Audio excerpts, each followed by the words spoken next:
అడవి బాపిరాజు కాకతీయ చరిత్రాత్మక నవల గోన గన్నారెడ్డి. ప్రథమ గాథ పీటల మీద పెండ్లి.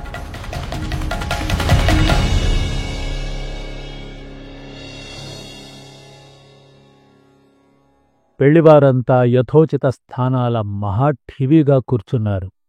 కుమారసింహ, గుణార్ణవ కుమార, అరిభీకర సూర్య, గోన వరదారెడ్డి సాహిణి కుమారుడు వరుడై, సమస్తాభరణాలు ధరించినవాడై, జరీ పువ్వులు, ముత్యాల కూర్పులు కుట్టిన హొంబట్టు ఉపధానాల మధ్య చెక్కిన పాలరాతి విగ్రహంలా వివాహ వేదికపై కూర్చుండి ఉన్నాడు. వజ్రాలు కూర్చిన బంగారు పిడితో నడుమున వ్రేలాడు డాలుపై ఎడమచేయి తీర్చి ఉన్నది. కుడిచేయి దిండుపై అలంకరించి ఉన్నది. వర్ధమానపుర రాజ్యపు మంత్రి ముఖ్యులు, సేనానాయకులు, రాజబంధువులు, సామంతప్రభువులు మొదలైన వారంతా చుట్టూ పరివేష్టించి ఉన్నారు. ఆదవోని రాజ్యం పరిపాలకుడు ప్రతాపాదిత్య, ప్రచండ విక్రమ, పరగండ భైరవ, అశ్వసాహిణి, కోటారెడ్డి దేవర మహామండలేశ్వరుడు శ్రీ విశాలాక్షీదేవి పూజా నిరతురాలగు తన కుమార్తె అన్నమాదేవిని వర్ధమాన మండలేశ్వరుల కుమారునికి వివాహం చేస్తూ ఉన్నారు. ఈ రెండు రాజ్యాలను ఏకం చేసే ఈ శుభలగ్నానికి అప్పుడే త్రైలింగ మహాసామ్రాజ్యానికి సార్వభౌములైన రుద్రమదేవ చక్రవర్తి, మహామంత్రులైన శివదేవయ్య దేశికులు, సర్వసైన్యాధ్యక్షులైన జన్నిగదేవ మహారాజులుంగారును బహుమతులు, ఆశీర్వాదాలు సేనాధికారుల ద్వారా పంపించి ఉన్నారు. ఆదవోని దుర్గంలో పెద్ద రాచనగిరిలో ఉన్న 100 స్తంభాల వివాహ మంటపమంతా ఆంధ్రరెడ్ల వైభవం వేణోళ్లా చాటుచున్నది. గోడలపైన రసవంతాలైన చిత్రాలు, దంతశిల్పం, పొదిగిన కళలూరే స్తంభాలు, చిత్ర లతలు, నగిషీ చేసిన వెండి ప్రమిదల్లో కమ్మని చందనం, సంపెంగ, మల్లె, జాజి మొదలైన నూనెల్లో వెలుగుతూ ఉన్న పైడి ప్రత్తివత్తుల దీపాలు, ఆ మధ్య వివాహ వేదిక బంగారు స్తంభాలతో, ముత్యాల అల్లికలతో, రంగురంగుల మణులు పొదిగిన అనల్ప కల్పనలతో, పచ్చని మామిడాకు తోరణాలతో, నారికేళాలు, అరటిగెలలతో, పట్టుగొడుగులతో, ముత్యాల తోరణాలతో ఆ మండపం వెలిగిపోతున్నది. వివాహ వేదికలో ఎడమ భాగాన పచ్చని పట్టుతెర సౌభాగ్యవతియగు వధువు రాకకై నిరీక్షిస్తున్నది. రంగురంగు పట్టు తలచీరలవారు, బంగారు కిరీటాలవారు, నిమ్మపండ్లు నిలిచే భయంకరమైన మీసాలవారు, రత్నహారాలు, భుజబంధాలు, కంకణాలు, కుండలాలు, విరజిమ్మే కాంతితో కలిసిపోయే దేహం కలవారు, పట్టుకాసే కోకల వ్రేలు, బంగారు ఒరలలో బంగారు పిడులు బాకులు గలవారు, వెడద ఉరాలవారు వారి వారి పీఠాల మీద పోతపోసిన విగ్రహాల్లాగా అధివసించి ఉన్నారు. వివాహ వేదిక 3 ప్రక్కల వేదాంగ పారంగతులును పండితోత్తములును అయిన బ్రాహ్మణోత్తములు ఋషులవలే కూర్చుండి గంభీర స్వరాలతో వేదగానం చేస్తున్నారు. గాయకులు వారి వారి విద్వత్తులు చూపిస్తున్నారు. నటీబృందం సవిలాసంగా నృత్యం చేస్తున్నది. వశిష్ఠుల వారు పెండ్లి కుమారుని చేత ఆచమనాదులు చేయిస్తూ ఉన్నారు. చుట్టూ కాండపటాల మధ్య దాసీజనం బంగారు చప్పరములో వధువుని తోడ్కొని వస్తూ ఉన్నారు. భేరీ భాంకరాలు, నాదస్వరాలు, పిల్లనగ్రోవులు, ఇత్తడి కొమ్ములు, కనక తప్పెటలు, మొరజలు మొదలైన వాయిద్యాల మంగళధ్వనులు దిశలు నిండుతున్నవి. ఆ సమయంలో నిశిత కృపాణ హస్తాలతో 10 మంది వీరులు తన్ను పరివేష్టించిరాగా ఎడమచేయి నూనూగు మీసమును, కుడిచేయి పట్టుదట్టీని సవరింప సన్నగా శలాకవలే పొడుగైనవాడు, శిరాస్త్రాణంపై బంగారు కిరీట లాంఛనం గలవాడు, మిలమిలలాడు కుబుసము వంటి ఉక్కు కవచముపై హారాలు ధరించినవాడు, ఎడమ పార్శ్వమున బంగారు చక్కడములపై మణులు వెలుగుతూ ఉండే పిడిగల దీర్ఘ కరవాలం గలవాడు, చిరునవ్వు మోమున నర్తించేవాడు, లోకభీకరుడు, రాజుల గుండెల్లో నిద్రపోవువాడు, బీదల పాలిటి కల్పతరువు గోన గన్నారెడ్డి సాహిణి వయ్యారి నడకలతో మందమందముగా వివాహమంటపాన ప్రవేశించాడు. పెళ్లికుమారుడైన గోన వరదారెడ్డి సాహిణిని గబుక్కున లేవదీయడం, విఠ్ఠలనాథుడు, సూరనరెడ్డి అనే పిట్టపిడుగుల కవుగిలింతలకు ఆ రాజకుమారుణ్ణి అప్పజెప్పడం, వారందరితో పాటు సింహద్వారాలు దాటడం, వారితో గుర్రాలపై చెంగున ఉరికి గన్నారెడ్డి అధివసించడం కన్ను తెరిచి మూసేలోగా జరిగిపోయింది. అక్కడ ఉండే సభికులు యావన్మంది, రాజులు, మంత్రులు, వీరవాహినీపతులు మ్రాన్పడిపోయారు. వివాహ మండపమంతా ఒక్కసారి పెద్ద సముద్ర కెరటం విరిగిపోయినట్లు మహారావంతో నిండిపోయింది. కూర్చున్న ఆసనాల మీది నుంచి వీరులు ఉరికారు. అంగరక్షకులను పిలిచి సేనాలను ఆయత్తం చెయ్యండన్నారు. అశ్వాలను కొనిరండన్నారు. రథాలను పూంచమన్నారు. ఉక్కిరిబిక్కిరిగా రణగొణ ధ్వనుల్లో మునిగిపోయారు వీరవరేణ్యులు యావన్మందిని. ఎక్కడి పురరక్షకులను అక్కడే ఆపుచేసి పురసైన్యాలకేమిన్నీ తెలియకుండానే కోట తూర్పు ద్వారం నుంచి ఉన్న రాజపథమంతా తన వీరులతో ఆక్రమించి గోన గన్నారెడ్డి ఒక్క క్షణంలో వచ్చాడు. వారందరితో మరుక్షణాననే మాయమైపోయాడు. సేనల్ని ఆయత్తం చేసుకుని వీరశ్రేష్ఠులంతా గజదొంగ గన్నారెడ్డిని వెంబడించారు. వాయువేగంతో అశ్వసైన్యాలు తరుముతూ ఉన్నవి. ప్రచండ మారుతంలా గన్నారెడ్డి సమీపానే ఉన్న అరణ్యంలో ప్రవేశించాడు. మంత్రించినట్లు ఆ అడవుల్లో, కొండలల్లో, లోయల్లో గన్నారెడ్డి ఎక్కడ మాయమైపోయాడో తన సైన్యంతోనూ పెండ్లికుమారునితోనూ. సాయంకాలం వరకు సైన్యాలు ఆ ప్రదేశాలను వెదుకుతూనే ఉన్నవి. కానీ ఒక్క అశ్వఖురం జాడైనా వారికి దొరకలేదు. తన వీరులతో బారులు తీర్చి వాయువేగంతో పోతూ గన్నారెడ్డి రాజకుమారుని వీపున తన బాకుని ఆనిస్తూ, తమ్ముడా, తప్పుకుపోవడానికి ఏమాత్రం ప్రయత్నం చేసినా ఈ బాకు నీ గుండెల్లో నిద్రపోతుంది అని అన్నాడు. అతని మాటల్లోని వేగాన్ని రాజకుమారుడు కనిపెట్టి భయపడినాడు. ఒకరోజు కొంచెం మాతో ఉండాలి. ఎంత గౌరవం జరగాలో అంతా రాజకుమారుడైన మా తమ్ములకు జరగగలదు అని గోనవంశోదధిలో కాలకూటంలా జన్మించిన గన్నారెడ్డి మరలా హెచ్చరించాడు. వెంటాడుతున్న సేనలో ఒక్క సైన్యాధికారి పర్వత శిఖరం వలె సమున్నతాంగుడైన రెడ్డివీరుడు మీసం తిప్పుకుంటూ, గన్నారెడ్డి గొప్ప వీరుడన్నారు. కత్తిపోరులో కాని, ముష్టి గదా ధనుర్యుద్ధాలలో కాని అతనికి సాటే లేడన్నారు. అతని వీరులంతా అతనికి ఉద్ది అన్నారు. మా ఏకశిలా నగరంలో గన్నారెడ్డిని గూర్చి ఆశ్చర్యంగా చెప్పుకుంటారు కదా, ఇదేమిటి ఇలా దొంగ ఎత్తుగా పారిపోయినాడు అని ఇంకో రెడ్డివీరునితో అంటూ ఉన్నాడు. మీరు గన్నారెడ్డిని ఏమిన్ని అనేందుకు వీలులేదు సుమండి. అతడింతవరకు అధర్మంగా ఎవ్వరికీ ద్రోహం చెయ్యలేదు. ఎదురుగుండా వస్తాడు, తాను తలుచుకున్న పని చేస్తాడు, మాయమైపోతాడు. ఎదురించిన వాడిని మాత్రం హతమారుస్తాడు. తన అనుచరులకు హాని రానివ్వడు. అందుకోసమే తన్ను రూపుమాపే సైన్యం వస్తే నేల పగిలి దారి ఇచ్చినట్లు, గాలి కింద కరిగినట్లు మాయమైపోతాడు అన్నాడు రెండో రెడ్డివీరుడు. మామూలు బొందిపోటులా ఊళ్ళు దోస్తాడంటూ, దార్లు కొడతాడంటూ ప్రజల గోల ఏమి మరి? అదే తప్పు. అతడు ఒక్క ఊరు దోచినట్టుగాని, దొంగల దారి కాచినట్టుగాని ఒక్కళ్లను చెప్ప సాహసించలేదు. ఇవన్నీ గిట్టని వాళ్లు చెప్పే విషపు మాటలు. దక్షకృతావమానంతో విశ్వం యావత్తూ బూది చేయాలన్న రుద్రుని కోపంతో రాజశ్రేష్ఠుడు, వయోవృద్ధుడు, మహారాజాధిరాజు గోన లకుమయారెడ్డి మండలేశ్వరులు మంత్రాలోచన సభ చేరినారు. వర్ధమానపురంలో, కోటలో, రాజనగరిలో అన్ని చోట్లలోనూ వచ్చిన వార్తల వల్ల జనులు గజిబిజిపడిపోతూ ఉన్నారు.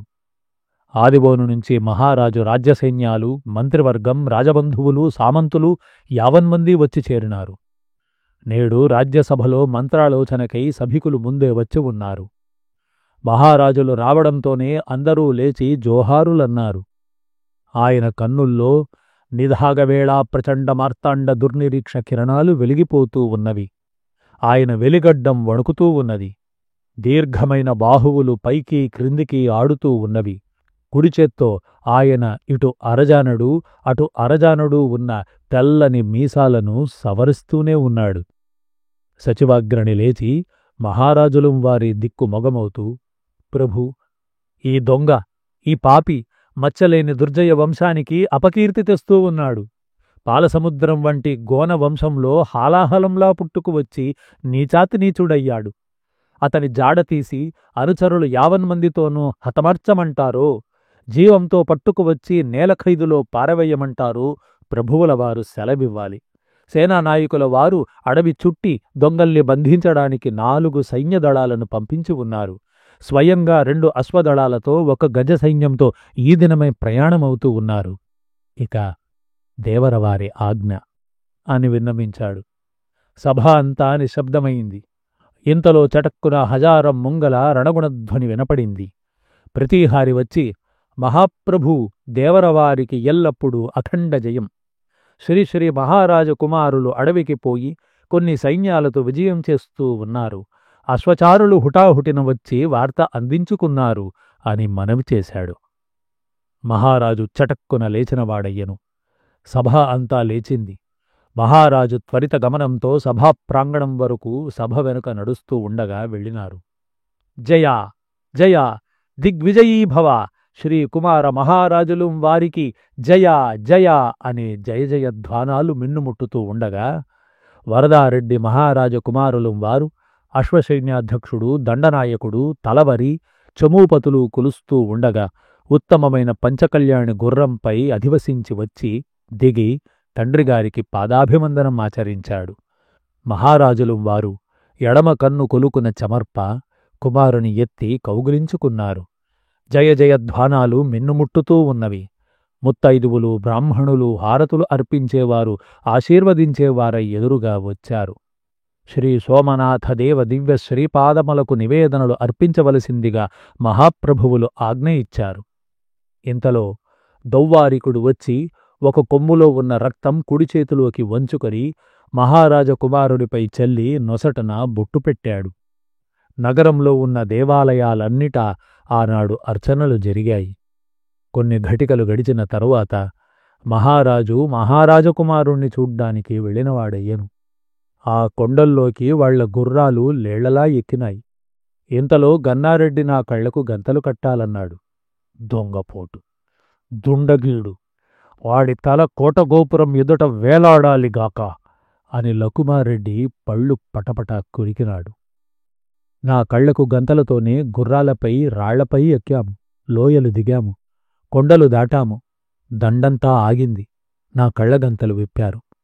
అద్భుతమైన తోటలు, మేడలు, ఒక చక్కని సెలయేరు, చుట్టూ ఎత్తైన కొండలూ ఉన్నాయి. ఈ గడబిడ అంతా కాండపటాల మధ్య పల్లకీలో ఉన్న పెళ్లి కుమార్తె విన్నది. కాండపటాలను పట్టుకున్న పరిచారికలు, పల్లకీ మోసే పరిచారికలు ఆగండి అన్న గంభీర స్వరం విని ఆగిపోయారు. మండలేశ్వరుల ఆజ్ఞ చొప్పున ఇరువురు కంచుకలు పరుగున వచ్చి పెళ్లి కుమార్తెను లోనికి తీసుకుపొండని, అది మహారాజు ఆజ్ఞ అని దాసదాసీ జనముతోనూ సఖులతోనూ రాకుమార్తెను లోపలికి పంపించివేశారు. ఇంతలో అంతఃపురాల్లోకి గజదొంగ గోన గన్నారెడ్డి వచ్చి అందరి వీరుల మధ్య ఉన్న పెళ్లి కుమారుణ్ణి ఎత్తుకుపోయాడన్న వార్త పిట్ట పిడుగులా మారుమ్రోగింది. పెండ్లి కుమార్తెను మహారాణిగారి అభ్యంతర మందిరంలోకి తీసుకుపోయినారు.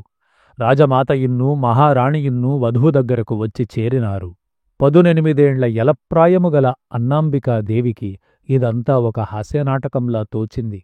మొదటి నుండి ఏ కారణం చేతనో గాని ఈ వివాహం అంటే ఆమెకు అంత ఉత్సాహం లేకపోయెను.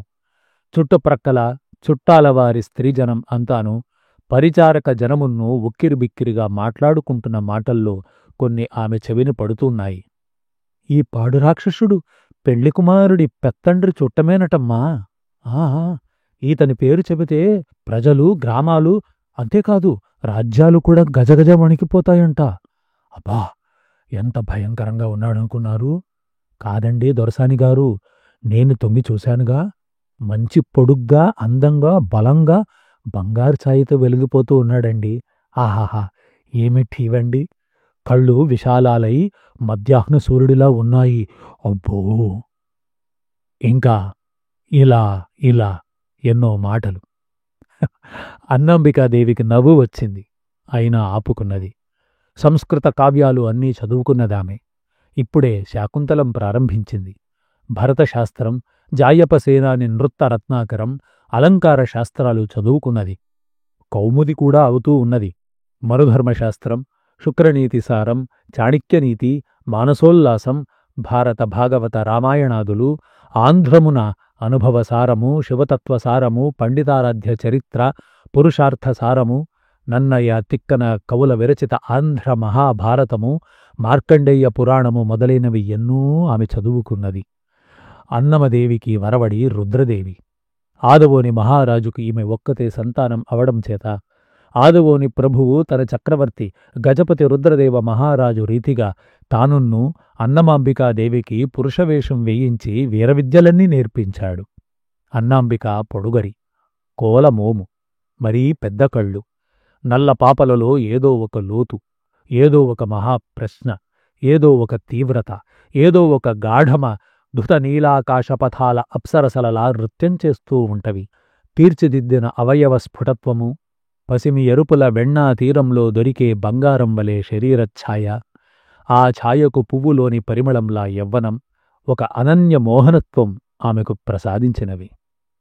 గుర్రం నడపడంలో అందవేసిన బంటు, ఎంత పొగరుగల గుర్రాన్నైనా నిర్భయంగా స్వారీ చెయ్యగలదు, అన్ని గతులా నడిపించగలదు, అశ్వారూఢయై ఖడ్గ పరశు ధనుర్యుద్ధాలు చేయగలదు. ఆమె కోలమోములో ఆ పెద్ద కళ్ళు చూసి ఆమె వట్టి పసిబిడ్డ అనుకుంటారు. కాని ఏ దీక్షకైనా పూనినప్పుడు ఆ కళ్ళు వెడల్పు తగ్గి ఇంకనూ పొడుగై చెవుల వరకు వ్యాపించినట్లై శాంతంగా ఉన్న మానస సరోవరం లోతులు ప్రళయ ఝంఝూమారుతం వీచినప్పుడు పొందే భయంకర స్వరూపాన్ని పొందగలవు. ఆదవోని మహాప్రభువు కోటారెడ్డి మహారాజు తన తదనంతరం తన కుమార్తెయే ఆదవోని సింహాసనం అధిష్ఠించాలని తన చక్రవర్తితో పాటు తానున్నూ ఆలోచించేవాడు.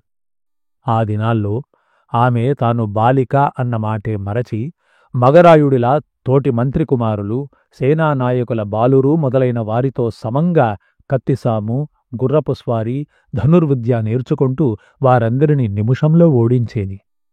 ఆ అమ్మాయి అమ్మాయి అని రాజబంధువులకు, ఉన్నత రాజోద్యోగులకు తక్క మరెవ్వరికీ తెలియదాయే.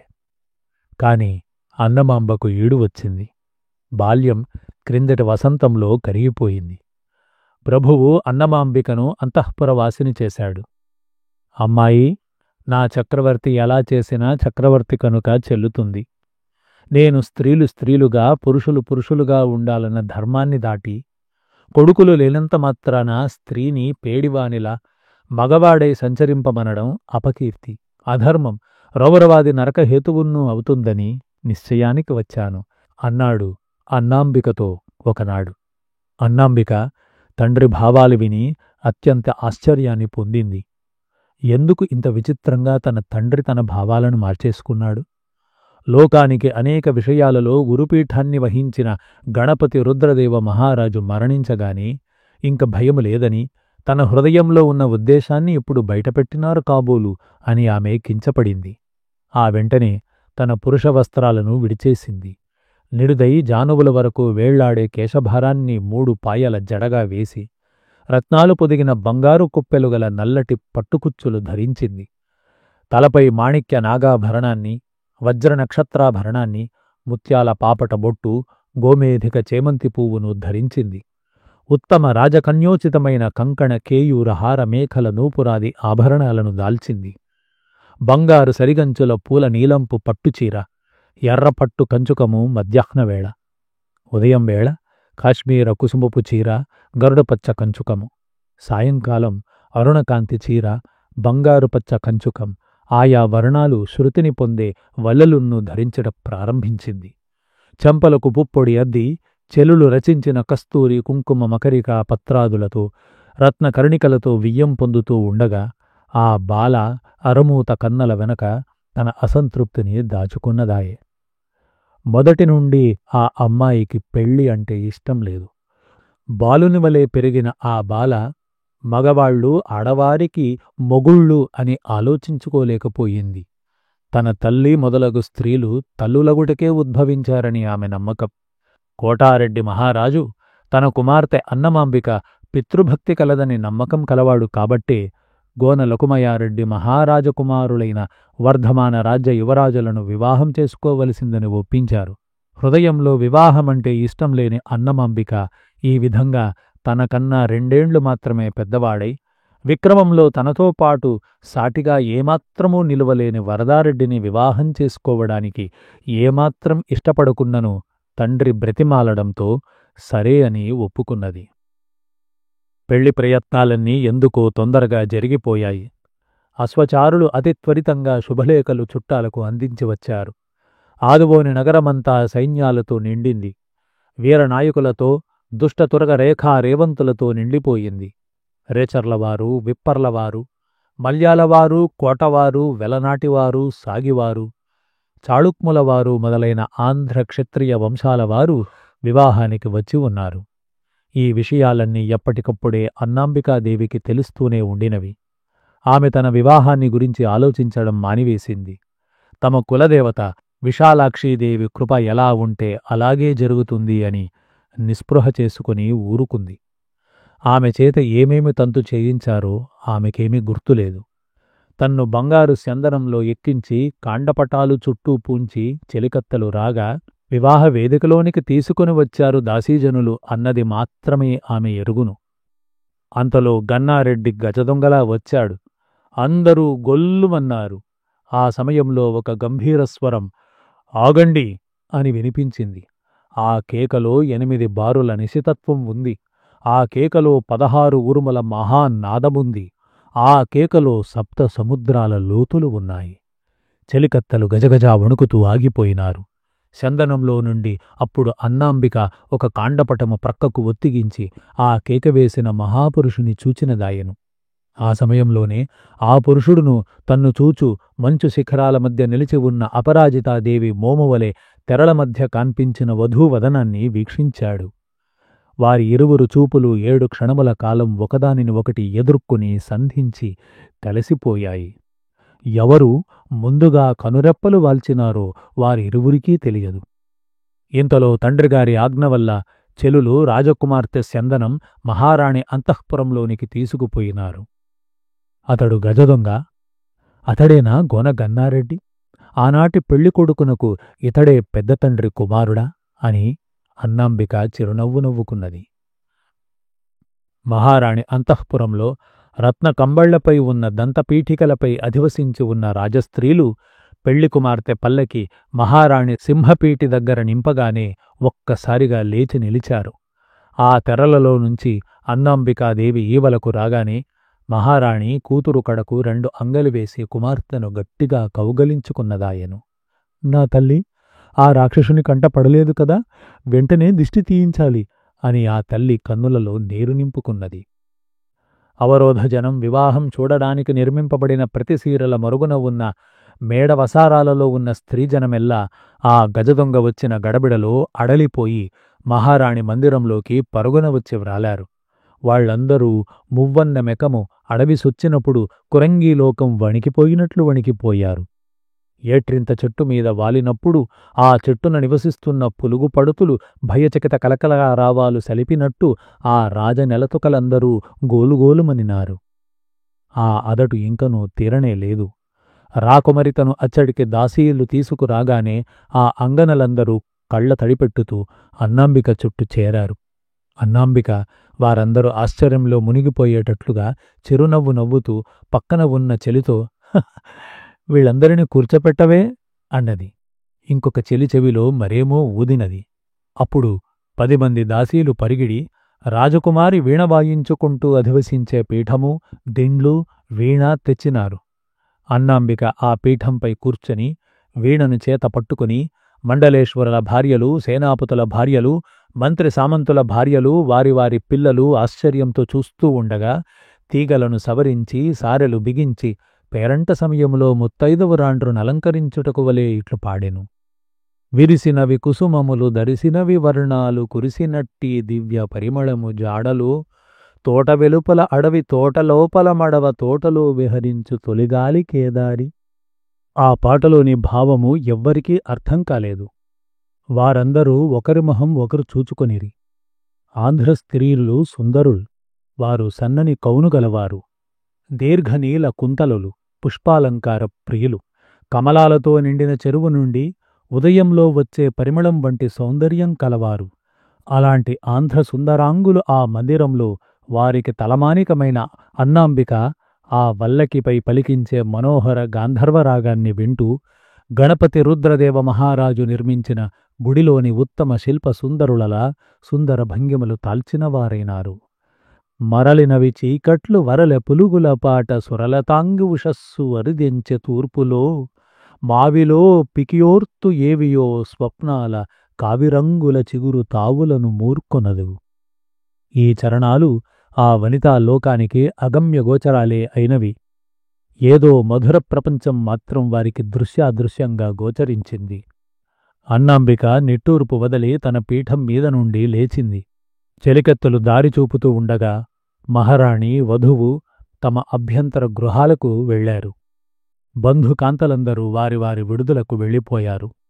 తల్లి కూతుళ్ళిద్దరూ అలంకార మందిరంలో ఆసనాలపై అధివసించగానే అన్నాంబిక సవిచారంగా తల్లిని చూచి, అమ్మగారు, విడిపోయిన పూలరేకులను అతికించలేం. విరిగిపోయిన పాలు మరి తోడుకొనదు. ఈ పెండ్లి దైవవశాన చెడడం మేలే అయ్యింది. ఎత్తుకుపోబడిన మనుషులు మరలా దొరికినా మళ్లీ శుభముహూర్తం పెట్టవలసిన పనిలేదు అన్నది. మహారాణి కుమార్తెను చూచి, అవును తల్లి, నాకు మొదటి నుండి ఈ సంబంధం ఇష్టమే లేదు. పురుషుల రాజకీయాలలో మన జోక్యం ఎందుకని ఊరుకున్నాను అంతే అని నెమ్మదిగా పలికింది. అమ్మా, ఈ కర్కశ యుద్ధ రాజకీయాల కోసం స్త్రీలను పణంగా పెట్టి జూదమాడడం ధర్మమా చెప్పండి అన్నది అన్నాంబిక. మహారాణి లేచివచ్చి ఆ బాలికను తన హృదయానికి అద్దుకొన్నది. ఆమె కన్నులలో సుడిగుండాలలా నీరు తిరుగుతున్నది. అంతలో దాసి ఒక్కిరిత పరుగున వచ్చి మహారాజుగారు వస్తున్నారని చెప్పింది. మహారాణి, అన్నాంబిక లేచి నిలిచినారు. మహారాజు లోనికి వచ్చినాడు. తల్లి కూతురు ఇద్దరూ ఆయనకు నమస్కారాలు చేశారు. మహారాజు తానొక పీఠం అధివసించి కుమార్తెను దగ్గరగా తీసుకుని, తల్లి, ఆ గన్నారెడ్డి రాక్షసుడు అన్నాడు. ఎవరూ మాట్లాడలేదు. మన సైన్యాలు కూడా ఆ దొంగల దండు కోసం, పెండ్లి కుమారుని కోసం వెదుకుతున్నారు. దొంగలను ఓడించి వరదారెడ్డి మహారాజును త్వరలో తీసుకువస్తాము. ఈలోగా జ్యోతిష్కులు, పండితులు, కులగురువులు, పెద్దలు త్వరలో ఇంకొక ముహూర్తం ఉందేమో చూస్తూ ఉన్నారు. నాయనగారు, ఒకసారి చెట్టు నుంచి రాలిన పండు మళ్ళీ చెట్టు మీదికి పోదు కదా, గాలివానకు విరిగిన చెట్టు మళ్ళీ బ్రతకదు కదా. అంటే ఏమిటి తల్లి నీ ఉద్దేశం అని మహారాజు అనగానే మహారాణి కల్పించుకొని, పోయిన ముహూర్తం పోనే పోయింది. తప్పిపోయిన సంబంధం భగవంతుని దివ్యేచ్ఛ వల్లనే అలా జరిగింది. మళ్ళీ రాయబారాలు వద్దు, ముహూర్తాలు వద్దు అన్నది. మరి అమ్మాయి ఇష్టం? అమ్మాయి ఇష్టమే మీకు తెలియజేస్తున్నా.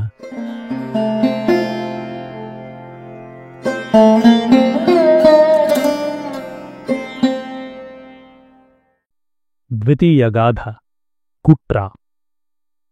త్రైలింగ మహాసామ్రాజ్యానికి చక్రవర్తి అయి మహాజగన్నాథ క్షేత్రం నుండి చిదంబర క్షేత్రం వరకును శివకేశవులకు అభేదం కల్పించి తూర్పు సముద్రం కెరటాలు పశ్చిమ సముద్రం తరంగాలతో సంగమం చేయించి సమధిగత పంచమహాశబ్ద మహామండలేశ్వర పరమ మాహేశ్వర అనుమకొండ పురవరాధీశ పరనారీ సహోదర ఆదిచోడక కటక చూరకార మన్నియ బెండకార విభవ దేవేంద్ర మూరు రాయ జగదాళ విదిత విక్రమశీల సత్యహరిశ్చంద్ర శ్రీ స్వయంభూ దేవర దివ్యశ్రీ పాదపద్మారాధక వితరణ కర్ణ ఆశ్రిత పోషక శరధీశ శౌర్యమందర పరబల సాధక ప్రత్యక్ష ప్రమథగణావతార లాటకటక చూరకార కదన ప్రచండ చలమర్తిగండ చతుస్సముద్ర సముద్రాధికార్జిత కీర్తి సప్తమ చక్రవర్తి ఆదిరాజ చారు చరిత్ర సుజనైక మిత్ర సుస్థిర నిజరాజాన్వయా నామాది సమస్త ప్రశస్తి సహితులై మహావైభవంగా రాజ్యం ఏలుతున్న కాకతీయ గణపతి రుద్రదేవ చక్రవర్తికి వృద్ధాప్యం వచ్చింది. చక్రవర్తి ఆజ్ఞ ప్రకారం ఆయన పెద్ద కుమార్తెను పురుషవేషంతో మహాసామ్రాజ్యానికి యువరాజుగా అభిషేకం చేసి స్వామి కార్యధురంధరులైన ప్రతాపనాయనిం వారును మండలేశ్వర మాణిక్యం సర్వసైన్యాధ్యక్షులు మురారి నారాయణ వీరితో పాటు చలమర్తి గండ గండ పెండేర రక్కస గంగ సిద్ధయ్యదేవ తలగొట్ట గండ గణపతి రుద్రదేవ చరణ నరళిన యుగళ సమారాధన మాండలీక బ్రహ్మరక్షస ఇత్యాది మహాబిరుదాలతో బాహత్తర నియోగి, మహావీరుడు, వృద్ధుడు జన్యగదేవ సాహిణి మహారాజులుంగారును, మహామంత్రి, అఖండ రాజ్య తంత్రజ్ఞుడు, ఉభయభాషా పండితుడు, పురుషార్థసార మహానీతి గ్రంథ నిర్మాత అయిన శివదేవయ్య మహాసచివుల వారును రాజభక్తిపూరితులై మండలేశ్వరులనేకుల సహాయంతో రాజ్యంలో రాజద్రోహం లేకుండా కాపాడుతున్నారు. గణపతి దేవ చక్రవర్తికి పశ్చిమాంధ్ర ప్రతినిధిగా వర్ధమానపురం రాజధానిగా చేసుకుని మానువనాటి విషయానికి గోన లకుమయారెడ్డి సాహిణీ మహారాజులు వారు అన్నగారి వెనుక ఆయన కుమారుని పరంగా రాజ్యం చేస్తూ చక్రవర్తికి నమ్మిన బంటై చక్రవర్తి సేనల్లో సేనాపతి అయి అశ్వసాహిణి అయి సమ్రాట్టు ఆజ్ఞ ప్రకారం కుంతల దేశంలోనికి సైన్యాలను చొప్పించుకుపోయి కళ్యాణపుర యాదవ రాజ్య ప్రతినిధుల్ని ఓడించి వాతాపి నగరం పట్టుకుని ఆంధ్ర సామ్రాజ్యము పశ్చిమానికి చాలా విస్తరింపచేశాడు. ఆదవోని మండలేశ్వరుడైన కోటారెడ్డి దేవర మహారాజులుంగారును చాలా సహాయం చేశారు. గణపతి దేవ మహాచక్రవర్తి యువతి అయిన తన పెద్ద కుమార్తెను పురుషవేషంతో శిఖండిలా మహారాజుగా యువరాజ్యభారం వహింపచేసేటప్పటికీ లకుమయారెడ్డికి కోపం మిన్నుముట్టింది. 70 ఏళ్ల వృద్ధుడైన ఆ మహాభిమానికి ఆడదాని చేతి కూడు తినడం వీరపురుషులకు తలకొట్టినట్లే అని అనిపించింది. తలుచుకొన్న కొద్దీ కోపం గాలివాన నాటి మేఘంలా పెరిగిపోతోంది. చేవ తప్పని అతని వీరరూపం వణికిపోయింది. రుద్రమదేవిని సింహాసనం మీద నుంచి లాగివేసి వంట ఇంటిలోకి పొమ్మందామని అనుకున్నాడు. అయితే గణపతి రుద్రదేవ చక్రవర్తుల వెనుక సామ్రాజ్యానికి సింహాసనం ఎక్కించడం ఎవరిని? హిమాలయ శిఖరం నుంచి గంగాదేవిలా వీపున ప్రవహిస్తూ ఉన్న అతని తెల్లని జుట్టును బవిరిగడ్డము ఊగిపోయాయి. ఆ మహాసామ్రాట్టుకు కొడుకులు లేరు, చివరకు దౌహిత్రుడన్నా లేడు. ఆడది రాజ్యం చెయ్యడమా? అర్జునుణ్ణి జోహారనిపించే ఈ వీరపురుషులు మహారాజులు ఒక ఆడదానికి జోహారు చేయడమా? తమ తమ భావాలు తెలుపవలసినదిగా మండలేశ్వరుల కడకు తాను పంపిన తన ద్వితీయ సచివుడు చిన్నయ్య మాత్యుడు, పొత్తపినాండు విషయ మహామండలేశ్వరుడు, బేడ చెలుకిరాయడు, ఆదవోని మహామండలాధిపుడు కోటారెడ్డి, పూగినాటి విషయాధిపతి కోట పేర్మాడి రాయడు, కందవోలు రాజ్యాధిపతి వంది భూపాలుడు యావన్మందిన్ని ఈ ఆడది రాజ్యం చెయ్యడం ఇష్టం లేదన్నారని వేగు వార్త తెచ్చాడు. ఇక ఆవల వీరావతారుడైన జన్యగదేవుడు, ప్రతాపనాయుడు, అసాధ్యుడు, చాణక్యుడు లాంటి శివదేవయ్య మంత్రి ఉన్నారు. వాండ్లకు మడపల్లె దుర్గాధిపతి, పల్లవనాటి రాజు, వెలమనాటి ప్రభువు, వేంగీ రాజ్యాధిపతి బాసటగా ఉన్నారు. చక్రకోట్య మండలం కమ్మనాడు, మేడిపల్లి కాచయ్యనాయుడు ఈ ప్రభువులంతా బెల్లం కొట్టిన రాళ్లలా ఊరకే ఉన్నారు. వీలైతే తిరగబడి తమ రాజ్యాలను స్వతంత్రం చేసుకోవాలని, లేకపోతే మేము రాజభక్తిపూరితలమని చెప్పాలని, ఎవరి మటుక్కు వారికి సమ్రాట్టు అవుదామని ఉందనుకుంటాను అని చిన్నయ్య మాత్యుడు మహారాజుతో చెప్పినాడు. ఆదవాని మహారాజు మహాబలవంతుడు.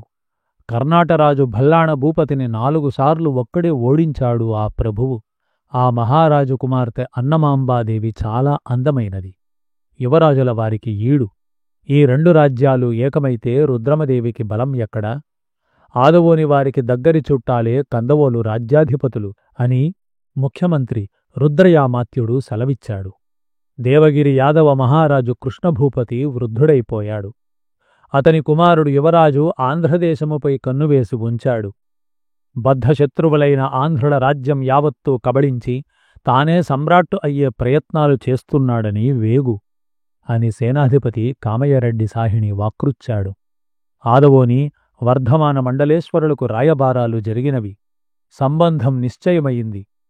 2 ప్రభువులు కందవోలు ప్రభువును ఇందునగర మహామండలాధిపతియున్నూ చేరి యాదవ యువరాజైన మహాదేవరాజుకు గణపతి రుద్రచక్రవర్తి లింగైక్యం కాగానే వేగు పంపించి రప్పించుటకున్ను, రుద్రాంబను సింహాసనం నుండి లాగివేయుటకున్ను, యాదవుడు తమ రాజ్యం చేరగానే వీరందరున్నూ తిరగబడి స్వతంత్రం అనుభవించుటకున్ను ఏర్పాటు చేసుకున్నారు. వృద్ధుడైన లకుమయారెడ్డి పూనిన పనిని అతి పట్టుదలతో నిర్వహింపగలిగే సాహసి. రహస్యంగా చారులను పంపి ఓరుగల్లులోని సైన్యాల విషయాన్ని వేగు తెప్పించుకున్నాడు. ఓరుగల్లును దేవగిరి యాదవరాజు ముట్టడిస్తే కోట ఏ దిశలో నీరసంగా ఉందో, ఎక్కడి నుంచి ముట్టడి సాగింపవచ్చునో అనే విషయాలను పూర్తిగా తెలుసుకున్నాడు.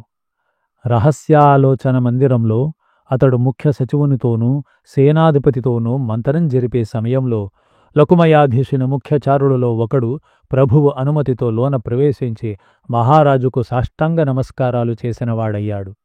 ఆ తరువాత మహారాజును కనుగొని, మహాప్రభూ, హరిహరదేవ మురారిదేవుల ఆప్త సచివులు మారయ్య మంత్రులు వచ్చి మీ ఆజ్ఞ కోసం నిరీక్షిస్తున్నారు అని విన్నవించాడు. మారయ్య మంత్రి రహస్యాలోచన మందిరంలోకి వచ్చి ప్రభువైన లకుమయారెడ్డికి మంత్రులకు నమస్కారం చేసి ఆసనాన్ని అలంకరించాడు. మహారాజా, మా ప్రభువులు హరిహరదేవుడు, చిన్న ప్రభువులు మురారిదేవులు పరులు ఎరగకుండానున్ను అసాధ్యులైన ప్రసాదిత్య నాయకులు ఏమాత్రము గ్రహింపలేకుండా ఉండేటట్లుగాను, శివదేవయ్య మంత్రిగారి దూరశ్రవణాది మాయోపాయాలకు చిక్కకుండా ఉండేటట్లుగాను సర్వసన్నాహాలు చేస్తున్నారు అని మనవి చేశాడు మారయ్య మంత్రి. లకుమయ్య, హరిహరదేవులే కాకతీయ మహాసామ్రాజ్యానికి నిజమైన వారసులు. మహారాజాధిరాజులైన రుద్రదేవ చక్రవర్తి యాదవరాజుతో యుద్ధాలు చేసి దేవగిరిపై దండెత్తి వెళ్ళినప్పుడు ఒక మహారాష్ట్ర కన్యను వలచి గాంధర్వ వివాహం చేసుకుని హనుమకొండకు తీసుకువచ్చారు. ఆ దేవికి హరిహర మురారిదేవుల తండ్రి సారంగధరదేవుడు ఉద్భవించాడు. రుద్రదేవ మహారాజు దేవేరికి పుత్రులు లేనందున కాకతీయ సామంత మండలేశ్వర మహాసేనాపతులు మహామండలేశ్వరులు గాంధర్వ వివాహ జనితులైన సారంగదేవులను కాకతి సింహాసనం ఎక్కించక మహాదేవరాజునే ఎక్కించినారు. మహాదేవ ప్రభువు కాలధర్మం పొందగానే రేచర్ల రుద్రసేనాని గణపతి రుద్రదేవ మహారాజును సింహాసనం ఎక్కించాడు. సారంగదేవ ప్రభువు తన అన్నగారైన గణపతిదేవ చక్రవర్తిని భక్తితో ప్రేమతో కొలిచి ఇప్పటికి 3 ఏళ్ల క్రితం లింగైక్యమందినారు. గణపతి రుద్రదేవులు ప్రేమతో కొలనుపాక విషయం పాలనకు ఇచ్చి అచ్చటి నుండి ఉత్తర రాజ్యం గోదావరి తీరం వరకు పాలిస్తూ ఉండడానికి తమ్మునికి అనుమతినిచ్చారు. ఇప్పుడు గణపతి రుద్రదేవ చక్రవర్తికి ఆరోగ్యం లేకున్నదాయను. ఆయన రుద్రదేవ చక్రవర్తి అన్న నామంతో నిరుడు రౌద్రి సంవత్సర మాఘమాసంలో తన కుమార్తెను చక్రవర్తి సింహాసనాన్ని ఎక్కించాడు. అప్పటి నుండి హరిహరదేవ మురారి దేవులకు చాలా కష్టంగా ఉన్నదని వింటున్నాము అని అన్నాడు లకుమయారెడ్డి. ప్రభూ, తాము నిజాన్ని తూచా తప్పక సర్వం గ్రహించారు. పురుషునికే రాజ్యార్హత ఉన్నది. ఏ ధర్మశాస్త్రంలోనూ స్త్రీ పైతృకమైన రాజ్యానికి అర్హురాలు కాదు. హరిహర మురారిదేవుల తండ్రి తన అన్నగారికి తన కొడుకులలో ఒకరిని పెంచుకోమని మనవి చేసి ఉన్నా ఆ చక్రవర్తి వినడాయే. అంతలో రుద్రమమంత్రి కల్పించుకుని, అదంతా బలగర్వం మారయ్య మంత్రి గారు. నిజంగా ఆలోచిస్తే కాకతీయ మహాసామ్రాజ్యాన్ని నిలిపింది రేచర్లవారు, మల్యాలవారు, గోనవారే కదా. తూర్పున నతనాటి సీమలో, కొండతూరుపు, కొండ పడమటి సీమలలో పలనాడు విషయంలో, పాకనాడు, వెలనాడు, వేంగి విషయాలలో కాకతీయులను కాపాడుతున్నది చాళుక్యులు, వెలనాటి చోడులు, కోటవారు, సాగివారు, కాయస్థులే కదా. అయినా పెద్దలను రప్పించి కుమార్తె విషయమై ఆలోచించినవాడు కాడా అయ్యను చక్రవర్తి. ఇదే ఆ చక్రవర్తి చేసిన మహాదోషం. స్త్రీ పరిపాలన చెయ్యదలుచుకుంటే చిన్నబిడ్డలకు సంరక్షకులుగా చెయ్యాలి. అంతేగాని ధర్మం అడుగంట చేస్తే ధర్మాభిరతులైన సామంతులు ఊరుకోవలసిందేనా అని మహారాజుల వారు ఆలోచిస్తున్నారు అని అన్నాడు. అందుకు బదులుగా మారయ్య, చిత్తం, పురాణకాలం నాటి వేణుని చరిత్రను మనం ఎలా మరిచిపోగలం? కాబట్టి మా ప్రభువు హరిహరదేవులు న్యాయంగా రావలసిన తమ రాజ్యం తమకు ఇప్పించవలసిందని తోటి మండలేశ్వరునందరినీ హెచ్చరిస్తున్నారు అన్నాడు. అందుకు లకుమయారెడ్డి బదులిస్తూ, మారయ్య ప్రగ్గడగారు, తాము చెప్పింది మాకు నచ్చింది. తమ ప్రభువులకు బాసటగా నిలిచే ఇతర సామంతులెవరూ ఎంతమంది ఉన్నారు అని అడిగాడు. అందుకు మారయ్య బదులు చెబుతూ, ప్రభు, రేనాటి సీమలో శ్రీపతి ప్రభువు, సకిలి ఎరువలో గణపతి సాహిని మనకు మాట ఇచ్చారు. వారు అంబయ్యదేవుని తుదముట్టిస్తారు. విజయగండ గోపాలుడు కమ్మనాటిలోనూ, ఎరువమాను మిలిదేవరాజు పాకనాటిలో, పొత్తపినాటిలో సిద్ధయ్య చోడరాజు హరిహరదేవ మహాచక్రవర్తికి సహాయం చేసి తీరుతామని, త్రిపురాంతక జన్నిగదేవులను నాశనం చేస్తామని మాట ఇచ్చారు. ఇక గుంటూరులో నాగదేవరాజు మా ప్రభువుకు సర్వసహాయం చెయ్యడానికి మాట పంపించారు. మారయ్య మాటల్ని విన్న తరువాత లకుమయారెడ్డి లేచి మారయ్య మంత్రికి తగిన ఆతిథ్యాన్ని ఇవ్వవలసిందిగా తన మంత్రి అయిన రుద్రయామాత్యుణ్ణి ఆజ్ఞాపించాడు. హరిహరదేవ ప్రభువుల పక్షాన మారయామాత్యుడు, తమ పక్షాన రుద్రయామాత్యులు అగ్నిప్రమాణ మైత్రి నెరపవలసిందని చెప్పి తన అంతఃపురానికి వెళ్ళిపోయినాడు. లకుమయారెడ్డి అంతఃపురంలోనికి పోయి దాసీజన సహాయంతో స్నానం చేసిన వాడై శుభ్రవస్త్రాలు ధరించి పీజాపీఠం ముందు కూర్చుండి విష్ణుపూజ నెరవేరుస్తుండినాడు. గోనవారు అద్వైతులు, విష్ణుపూజాపరులు. గోన లకుమయారెడ్డి తాత బుద్ధ మహారాజు పశ్చిమ చాళుక్యులకు సామంతుడిగా భువనగిరి దుర్గంలో ఉండి పరిపాలనం చేసే రోజుల్లో బౌద్ధమతాన్ని స్వీకరించాడు. ఆయన కుమారుడు గోన క్షేమరాజు వైష్ణవం స్వీకరించి రంగనాథ నామాన్ని పొంది బుద్ధదేవుడు విష్ణువుకు 9వ అవతారమని నమ్మి తన పెద్ద కుమారునికి బుద్ధారెడ్డి అనిన్ని, చిన్న కుమారునికి లకుమయ్య అని లక్ష్మణదేవర పేరు మీద పెట్టుకున్నాడు. లకుమయ్యకు భగవంతునిపై హృదయం లగ్నం కాదు. అతడు ఎంతో కళవళపడుతున్నాడు. 80 ఏళ్లు నిండిన గణపతిదేవ సార్వభౌముల పండు వంటి రూపం ఎదుట ప్రత్యక్షమవుతున్నది. శ్రీకృష్ణదేవునికున్నట్లు అష్టభార్యలున్నా చక్రవర్తికి ఒక్క బాలుడైనా పుట్టలేదు. పట్టపుదేవి సోమాంబ మహారాణికి 2 కూతుళ్లు పుట్టారు. వారైనా ఆయన 59వ ఏట 62వ ఏట పుట్టారు.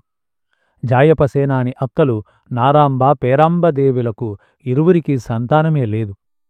ఈ ఆలోచనలను లకుమయ్య దూరంగా తోలి తాను పూజించే చెన్నకేశవుని మరలా తలపోస్తూ ఉన్నాడు. కాని ఏమి లాభం? మనస్సు నిలవడం లేదాయే. తన అన్నగారు 70 ఏండ్లు బ్రతికి చనిపోయి నేటికి 10 ఏండ్ల మాటే. అప్పటికి తన అన్న కొడుకులైన గన్నయ్య, విఠ్ఠలయ్యలు చిన్న బాలకులు. వారి అక్క కుప్పసానమ్మను మాల్యాల గుండయ్య ప్రభువుకు వివాహం చేశాడు తన అన్నగారి. గన్నయ్య ఇలా గజదొంగ అవడమేమిటి? తానూ పాడయ్యాడు, తమ్ముణ్ణి పాడు చేసుకున్నాడు. గోనవంశానికి తీరని కళంకమే వీడు. అయితే ఏమి, అలాంటి కళంకాలు వస్తూనే ఉంటాయి. వీళ్ళు అలా గజదొంగలు కావడం మంచిదే. తన మనస్సులోని శంకలన్నీ మాయమయ్యాయి. ఇక వివాహం సంగతి. ఆదవోని వారికి మళ్లీ వేగు పంపించి ముహూర్తం నిశ్చయం చేసి నగరం చుట్టూ రక్కసి మూకలలాంటి సైన్యాలను కాపు ఉంచి పెళ్లి పూర్తి చెయ్యాలి. అప్పుడు అటా ఇటా అని ఊగులాడే కోటారెడ్డి మన పక్కకు వచ్చేయడం జరుగుతుంది. హరిహరదేవునికి చక్రవర్తిత్వమట ఎవరిస్తారయ్యా? హరిహరదేవుడు యుద్ధంలో ఆరితేరిన బంటు కాకున్నా ప్రస్తుత కార్యవ్యవసాయానికి అతడు మంచి నాగలి కాగలవాడు. కాని రుద్రమదేవి తెలివైనది. ఆమెకై చాళుక్య వీరభద్రుడు నిట్టూర్పులు విడుస్తూ ఉన్నాడు. కాని తాను పురుషుడిని అంటుంది. పురుషుడని ఆ బాలికకు పెళ్లికూడా చేశారు ముమ్మడమ్మను. ఇప్పుడు ముమ్మడమ్మ స్థితి ఏమిటి? ఆమెను రుద్రమ్మ ఏం చేస్తుంది? గణపతి రుద్రప్రభువు తక్కిన సామంతులతో పాటు 3 నెలల క్రిందట తమని పిలిచిన మాట నిజమే. అప్పుడు తన కుమారుడైన రుద్రదేవుని ఎడ మేమందరము రాజభక్తి కలిగి ఉండాలని మాచేత వీరప్రమాణాలు చేయించుకున్న మాట నిజమే. అయితే రుద్రదేవి రుద్రదేవుడైనా గదా తన ప్రమాణం నిలిచేది? ముసలి చక్రవర్తికి మతిపోయింది. మొన్న పెళ్లి ముహూర్తానికి సమధిగత పంచమహాశబ్ద మహామండలేశ్వర పతిహితచరిత వినయ విభూషణ శ్రీ హనుమకొండ పురవరాధీశ్వర చలమర్తిగండ 3 రాయ జగదాళ అనే బిరుదాలతో రుద్రమ్మ తానూ చక్రవర్తి అయినట్లు బహుమానాలను పంపించింది. ఆహా, ఏమి ఈ ఆడవాళ్ల చేష్టలు! తనకు రుద్రమ్మపై కోపం లేదు. ఆడదానిపై కోపమేమిటి? ఆమెమైనా పూతన, తాటక, శూర్పణఖన? ఆమెను ఏ చాళుక్యనుకో లేదా ఏ ఇతర మహామండలేశ్వరునికో ఇచ్చి వివాహం చేసి పంపించి వేద్దాముగాక. ఇలా సాగిపోతూ ఉన్నాయి లకుమయ్య ఆలోచనలు. ఆయన మనస్సు నిలవడం లేదు. తనకిష్టదైవం చెన్నకేశవుడి వైపు చూస్తూ, ప్రభూ రక్షించు, ఈ దుర్భర రాజధర్మాలు భక్తుల మనస్సులను కూడా పాడుచేస్తాయి కదా అనుకుంటూ పూజ పూర్తి చేశాడు.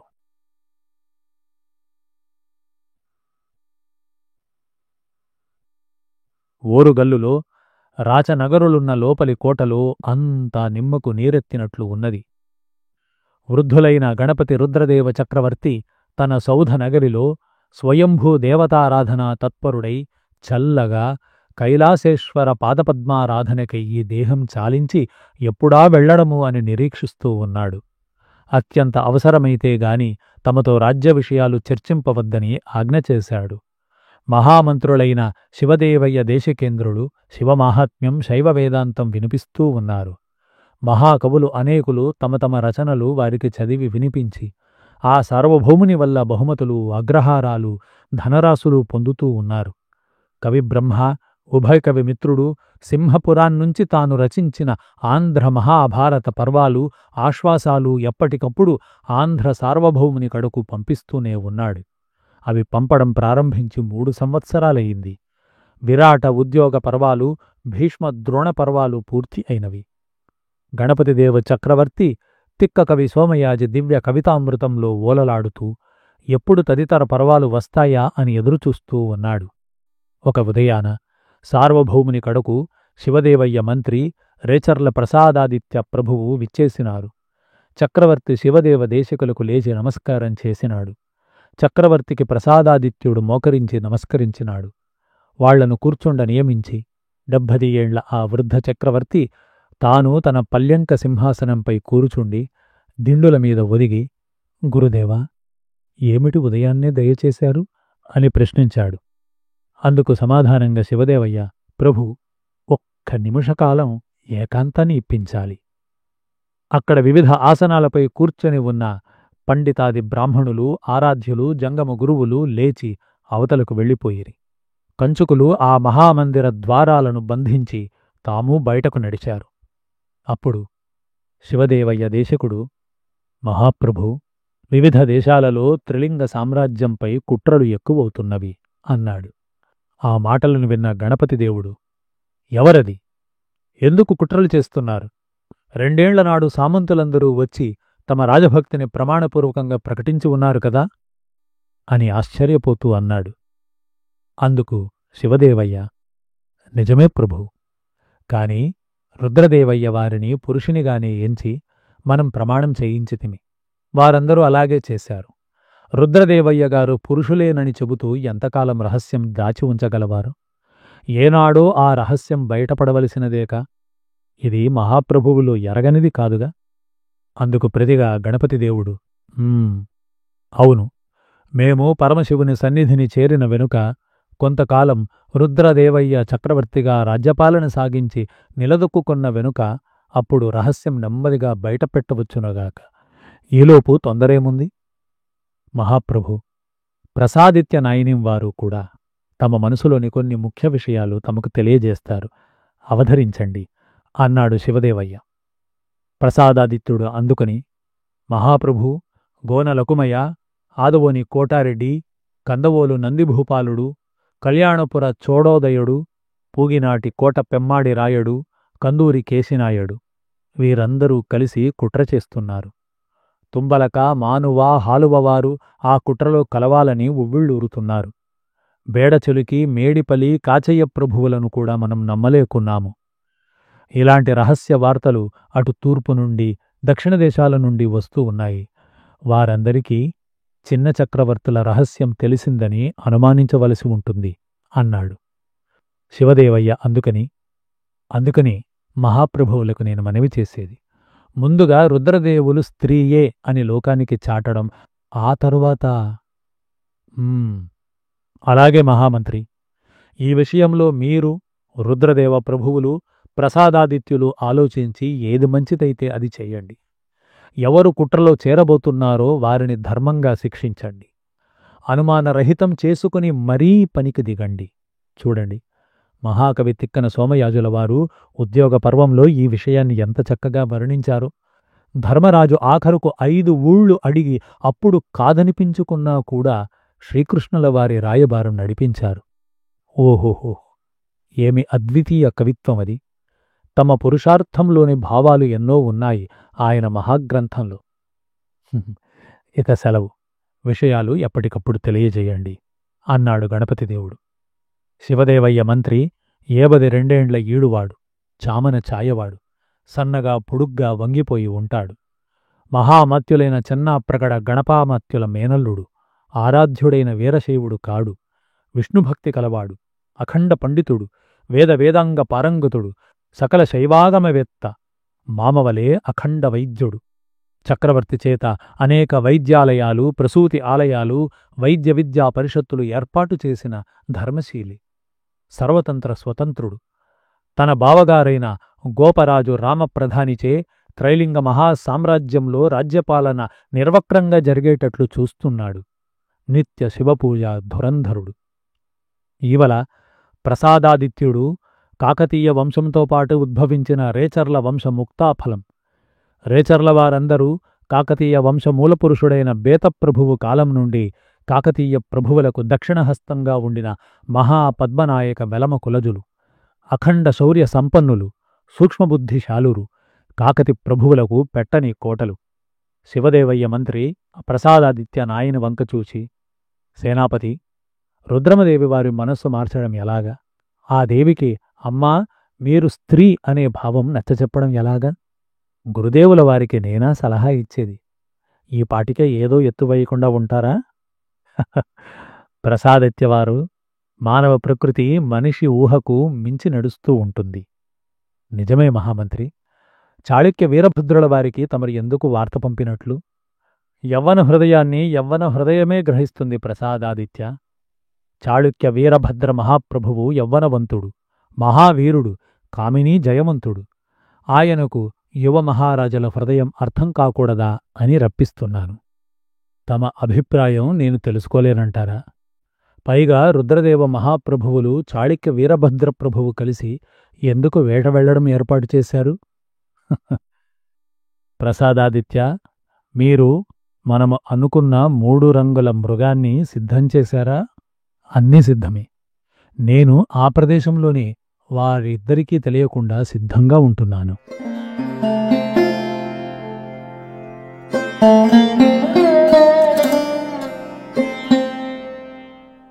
లకుమయారెడ్డి మహారాజుకు అన్న బుద్ధారెడ్డి సాహిణి. ఈయన భువనగిరి రాజధానిగా ముచుకుంద సీమను రాజ్యం చేస్తూ సమధిగత పంచమహాశబ్ద మహామండలేశ్వర పరమమాహేశ్వర పతిహిత చరిత విజయ విభూషణ అనుమకొండ పురవరాధీశ్వర చలమర్తిగండ మూరురాయ జగదాళ నామాది సమస్త ప్రశస్తి సహిత స్వయంభూదేవర దివ్య శ్రీపాద పద్మారాధుకులైన మహామండలేశ్వర కాకతీయ మనుమ రుద్రదేవ మహారాజులను భక్తితో కొలుస్తూ ఉండేవాడు. కళ్యాణి రాజైన తైలపుణ్ణి ఓడించడంలో కాకతి రుద్రదేవ చక్రవర్తికి సహాయం చేసినవాడే ఈ బుద్ధారెడ్డి. భువనగిరికి దక్షిణంగా 30 గవ్యోతల దూరంలో వర్ధమానపురమనే పురముంది. ఆ పురాన్ని రాజధానిగా మానుకోట విషయాన్ని తొలుగుచోడులు రాజ్యం చేస్తూ ఉండినారు. వర్ధమాన మహాపురం 4 గవ్యోతల మహాదుర్గం. అపరిమిత భోగభాగ్యాలతోనూ అనేక దేవాలయాలతోనూ హనుమకొండకు మించి ఉండేది.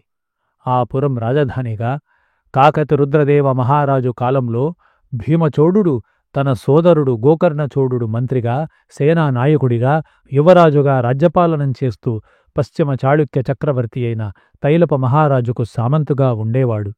ఆ భీమచోడ నృపాలుడు వెనకటి శ్రీకృష్ణుని మామ అయిన కంసభూపాలుని యశం తన అపయశం చేత తెల్లగా కనిపింపజేసే పరమదుర్మార్గుడు. అంటే కంసుడి కంటే ఘోరమైనవాడు. తన సవతి తల్లిని విలాసవతిగా చేసుకుని ఉన్నాడు. సవతి తల్లి కుమారుడు బాలుడు అయిన చిన్న గోకర్ణుడు తిరగబడి అసహ్యించుకొని కళ్యాణికి వేగు పంపగా వాడు భోజనం చేస్తూ ఉండే సమయాన్న వాణ్ణి చంపించాడు భీముడు. ఆ మహాపాపం భారత భూమిని గగ్గోలపరిచింది. భువనగిరి కొండల్లో మారు మ్రోగగానే రుద్రుడైన గోనబుద్ధరాజు హనుమకొండకు రుద్రదేవ చక్రవర్తులకు సహాయం రావలసిందని, ఆంధ్ర చక్రవర్తుల చల్లని వెన్నెల వంటి ప్రభుత్వానికి ఇలాంటి పాపిని రాజ్యం చెయ్యనీయడమే కళంకమని వినతిపత్రం పంపుకున్నాడు. పశ్చిమ చాళుక్య తైలపదేవ చక్రవర్తి రుద్రచక్రవర్తి పరాక్రమం వల్ల జబ్బు చేసి గుండె పగిలి కథావశేషుడు కాగా ఆ రాజ్యం యావత్తూ భీమచోడ నృపాలుడు ఆక్రమించుకున్నాడు. కాబట్టి చక్రవర్తిత్వానికి సంపూర్ణత్వం సిద్ధించవలసి ఉన్నదని మనసులో చేసుకున్నాడా వేగు. భువనగిరి పురవరాధీశ్వరుడు సతిహిత చరణుడు అయిన బుద్ధారెడ్డి సాహిణి వర్ధమానపురం ముట్టడించగానే భీమచోడుడు ఉగ్రుడై మహాకోపంతో సర్వబలాలతో వచ్చి బుద్ధారెడ్డిని తాకినాడు. 3 రోజులు మహాయుద్ధం జరిగింది.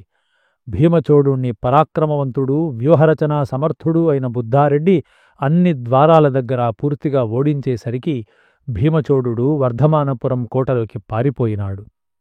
ఇంతలో రుద్రదేవ చక్రవర్తి అఖండ సైన్యంతో విచ్చేస్తున్నాడని వేగులు ఇరువాగుల వారికి అందినవాయెను. భీమచోడుడు ఒక రాత్రికి రాత్రి ఆంధ్ర సైన్యాలు ఏమరపాటుగా ఉండగా సమస్త మందితో చుట్టాలతోనూ పర్వతాలలోకి పారిపోయినాడు. బుద్ధారెడ్డి వర్ధమానపురాన్ని పట్టుకున్నాడు. ఇంతలో భేరీ భాంకారాది వాద్యాలు మోగుతూ ఉండగా పెద్ద ఉప్పన వచ్చినట్లు అఖండంగా ఆంధ్ర సైన్యాలను నడిపించుకుని చక్రవర్తి స్వయంగా విచ్చేసి వర్ధమానపురంలో పాపం పొందిన రాజభవనాలను నేలమట్టం చేసి భీమచోడుణ్ణి తరుముకుపోయి అతనిచే జోహారు అనిపించుకున్నాడు.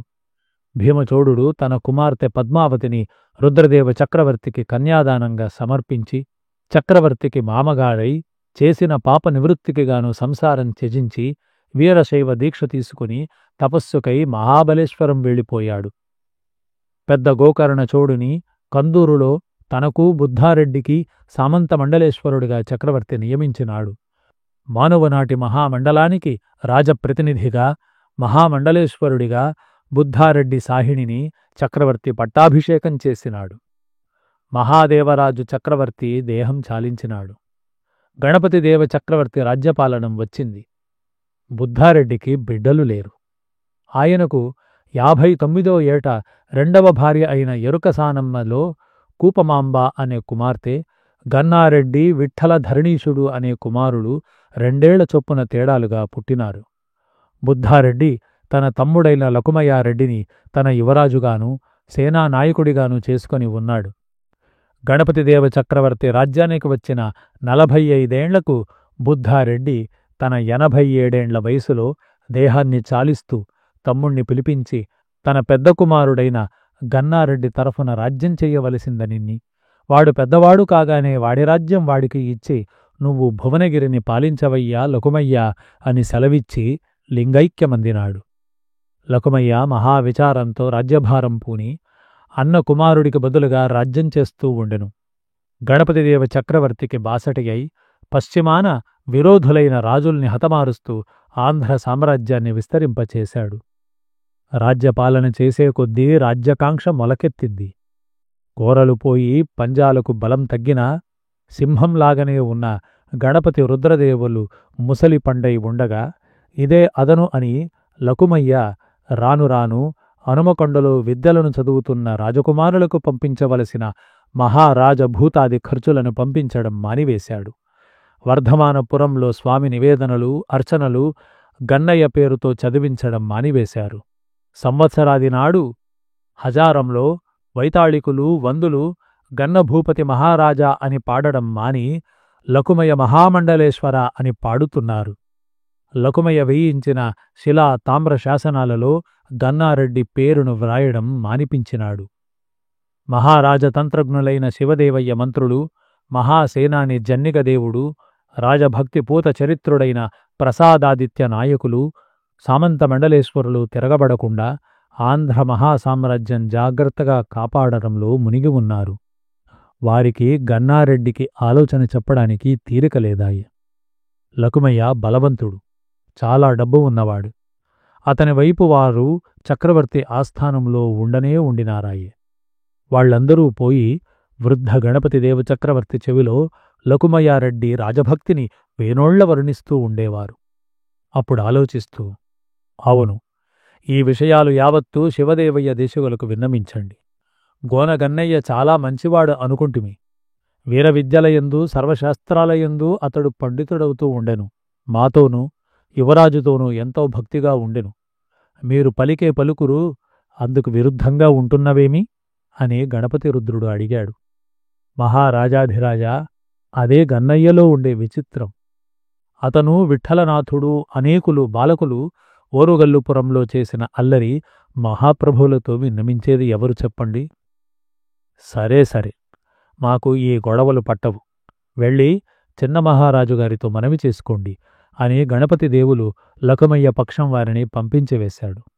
వారు తిన్నగా లకుమయారెడ్డికి రహస్యచారునితో ఇలా లేఖ పంపించారు. శ్రీ ఓం నమః శివాయ. స్వస్తి శ్రీ శాలివాహన శకంబులగు దుర్మతి సంవత్సర ఫాల్గుణ శుద్ధ దశమి గురువారం నాడు శ్రీ సకల గుణాలంకార పరనారీ దూర వర్ధమాన పురవరేశ్వర శ్రీ గోనవంశాబ్ది కులచంద్రుండు శ్రీ లకుమయారెడ్డి మహారాజుల వారికి అనేక విజయాలు ఆశీర్వదించి ఆత్రేయ గోత్ర పవిత్రుడు ఈశ్వరభట్టు మనవి. ప్రభూ, ప్రొద్దుగుంకుతూ ఉండెను. అనేక శకుంత సంతానాలు అల్లకల్లోలంగా ఉండెను. బూరగ చెట్టున కర్ణపక్షి చిన్న పురుగులతో దిక్కులేకున్నది. తాము సుఖంబున ఉండు, అనుష్ఠానంభులు సరిగా అవుతున్నవి అన్న ఉత్తరాన్ని పంపించారు. లకుమయ్య సర్వసన్నద్ధుడవుతూ మంచి లోహకారుల చేత ఈటలు, భల్లాలు, శూలాలు, చురకత్తులు, చువ్వలు, బాణాలు చేయించి వెంట్రుకను కూడా 12 భాగాలుగా చేయగల పదును పెట్టిస్తూ ఉండెను. అనేక ఫలకాలు, శరస్త్రాణాలు, కవచాలు చేయిస్తూ ఉండెను. తన దేశంలో వ్యవసాయం చేసే రెడ్డి వీరుల్ని, ముఖ్యంగా బోయ మన్నీలను సిద్ధం చేస్తూ ఉండెను. ఎప్పటికప్పుడు రహస్యచారులు వార్తలను ఆదవునికి, కందవోలుకు, కందూరుకు అందజేస్తూ ఉండినారు. యాదవరాజ్యానికి కూడా వార్తలు వెడుతూ ఉన్నవి. రుద్రయ్య మంత్రి పరివారంగా ఉత్తరంగా ప్రయాణం చేసి దేవగిరిని చేరాడు. దేవగిరి ప్రభువుల మంత్రి అయిన భవానీ భట్టు రుద్రయ్య మంత్రిని అత్యంత స్నేహంతో ఆహ్వానించి తన భవనంలో మహారాజోపచారాలు చేయించాడు. ఆ రాత్రి శౌణరాజ్య యువరాజైన మహాదేవరాజును రుద్రయ్య మంత్రి కలుసుకున్నాడు. ఆ సమావేశంలో మహాదేవరాజు ముఖ్య సేనాని అయిన సింగదేవుడు కూడా ఉన్నాడు.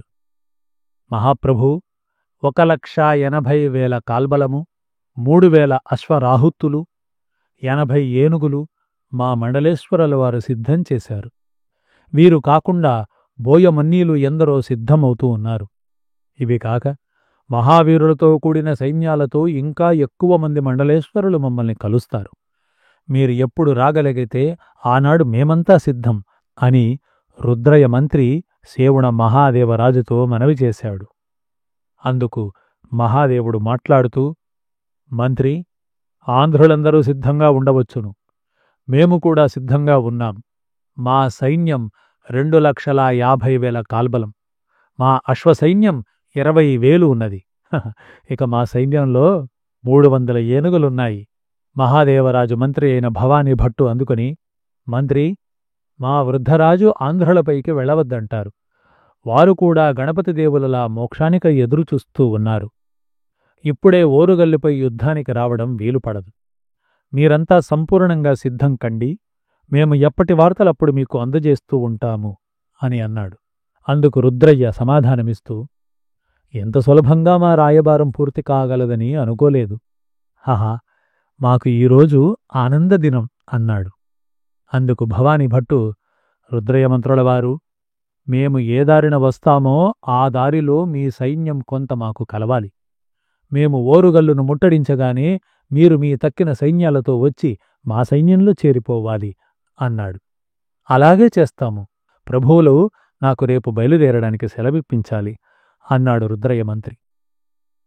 దేవగిరి గూఢచారులు అతి జాగ్రత్తగా రుద్రయ్య మంత్రిని స్వదేశానికి చేర్చారు. గోదావరిని దాటి 2 దినాలు ప్రయాణం చేసి వచ్చాడు రుద్రయ్య.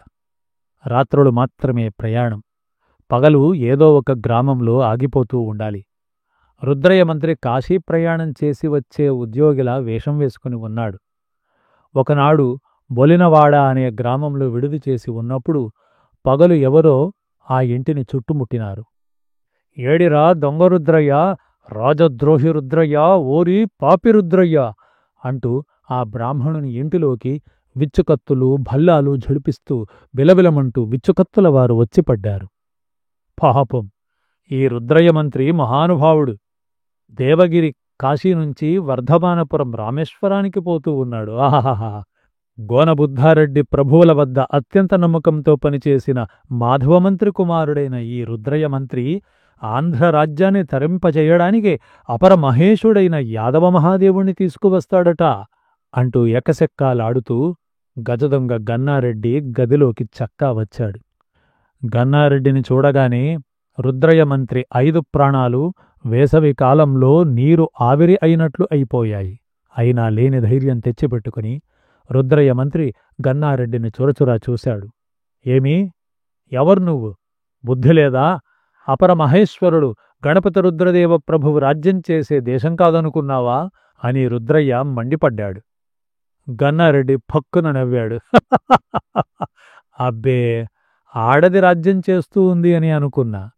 అవును మరి, అలా ఆడది రాజ్యం చెయ్యకుండానే మనమందరం ప్రయత్నం చేస్తున్నాం కాదా రుద్రమంత్రి అన్నాడు.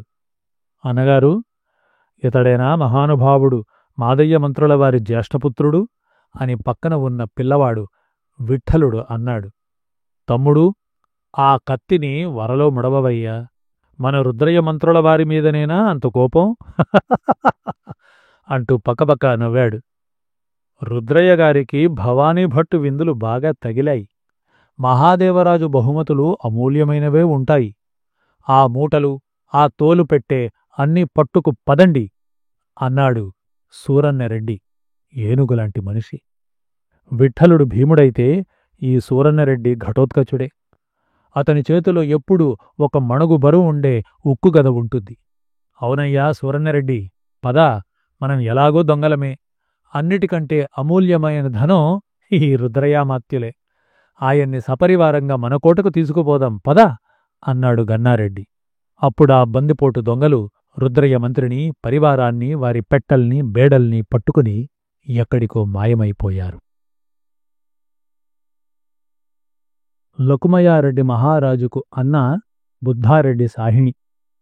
ఈయన భువనగిరి రాజధానిగా ముచుకుంద సీమను రాజ్యం చేస్తూ సమధిగత పంచమహాశబ్ద మహామండలేశ్వర పరమమాహేశ్వర పతిహిత చరిత విజయ విభూషణ అనుమకొండ పురవరాధీశ్వర చలమర్తిగండ మూరురాయ జగదాళ నామాది సమస్త ప్రశస్తి సహిత స్వయంభూదేవర దివ్య శ్రీపాద పద్మారాధుకులైన మహామండలేశ్వర కాకతీయ మనుమ రుద్రదేవ మహారాజులను భక్తితో కొలుస్తూ ఉండేవాడు. కళ్యాణి రాజైన తైలపుణ్ణి ఓడించడంలో కాకతి రుద్రదేవ చక్రవర్తికి సహాయం చేసినవాడే ఈ బుద్ధారెడ్డి. భువనగిరికి దక్షిణంగా 30 గవ్యూతల దూరంలో వర్ధమానపురమనే పురముంది. ఆ పురాన్ని రాజధానిగా మానుకోట విషయాన్ని తెలుగుచోడులు రాజ్యం చేస్తూ ఉండినారు. వర్ధమాన మహాపురం 4 గవ్యూతల మహాదుర్గం. అపరిమిత భోగభాగ్యాలతోనూ అనేక దేవాలయాలతోనూ హనుమకొండకు మించి ఉండేది. ఆ పురం రాజధానిగా కాకతి రుద్రదేవ మహారాజు కాలంలో భీమచోడుడు తన సోదరుడు గోకర్ణచోడుడు మంత్రిగా, సేనానాయకుడిగా, యువరాజుగా రాజ్యపాలనం చేస్తూ పశ్చిమ చాళుక్య చక్రవర్తి అయిన తైలప మహారాజుకు సామంతుగా ఉండేవాడు. ఆ భీమచోడ నృపాలుడు వెనకటి శ్రీకృష్ణుని మామ అయిన కంసభూపాలుని యశం తన అపయశం చేత తెల్లగా కనిపింపజేసే పరమదుర్మార్గుడు. అంటే కంసుడి కంటే ఘోరమైనవాడు. తన సవతి తల్లిని విలాసవతిగా చేసుకుని ఉన్నాడు. సవతి తల్లి కుమారుడు, బాలుడు అయిన చిన్న గోకర్ణుడు తిరగబడి అసహ్యించుకొని కళ్యాణికి వేగు పంపగా వాడు భోజనం చేస్తూ ఉండే సమయాన్న వాణ్ణి చంపించాడు భీముడు. ఆ మహాపాపం భారత భూమిని గగ్గోలపరిచింది. భువనగిరి కొండల్లో మారు మ్రోగగానే రుద్రుడైన గోనబుద్ధరాజు హనుమకొండకు రుద్రదేవ చక్రవర్తులకు సహాయం రావలసిందని, ఆంధ్ర చక్రవర్తుల చల్లని వెన్నెల వంటి ప్రభుత్వానికి ఇలాంటి పాపిని రాజ్యం చెయ్యనీయడమే కళంకమని వినతిపత్రం పంపుకున్నాడు. పశ్చిమ చాళుక్య తైలపదేవ చక్రవర్తి రుద్రచక్రవర్తి పరాక్రమం వల్ల జబ్బు చేసి గుండె పగిలి కథావశేషుడు కాగా ఆ రాజ్యం యావత్తూ భీమచోడ నృపాలుడు ఆక్రమించుకున్నాడు. కాబట్టి చక్రవర్తిత్వానికి సంపూర్ణత్వం సిద్ధించవలసి ఉన్నదని మనసులో చేసుకున్నాడా వేగు.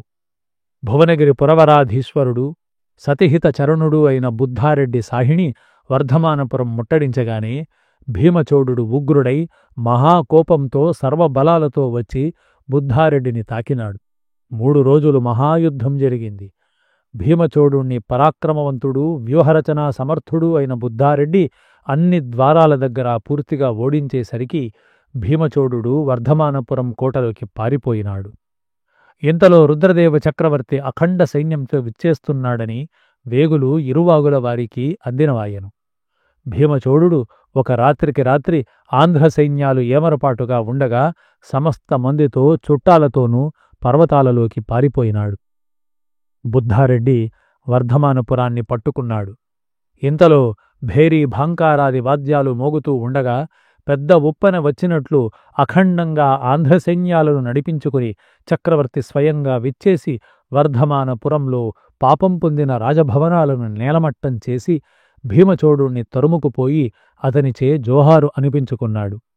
భీమచోడుడు తన కుమార్తె పద్మావతిని రుద్రదేవ చక్రవర్తికి కన్యాదానంగా సమర్పించి చక్రవర్తికి మామగారై చేసిన పాప నివృత్తికిగాను సంసారం త్యజించి వీరశైవ దీక్ష తీసుకుని తపస్సుకై మహాబలేశ్వరం వెళ్ళిపోయాడు. పెద్ద గోకర్ణ చోడుని కందూరులో తనకు బుద్ధారెడ్డికి సామంతమండలేశ్వరుడిగా చక్రవర్తి నియమించినాడు. మానవనాటి మహామండలానికి రాజప్రతినిధిగా మహామండలేశ్వరుడిగా బుద్ధారెడ్డి సాహిణిని చక్రవర్తి పట్టాభిషేకం చేసినాడు. మహాదేవరాజు చక్రవర్తి దేహం చాలించినాడు. గణపతిదేవ చక్రవర్తి రాజ్యపాలనం వచ్చింది. బుద్ధారెడ్డికి బిడ్డలు లేరు.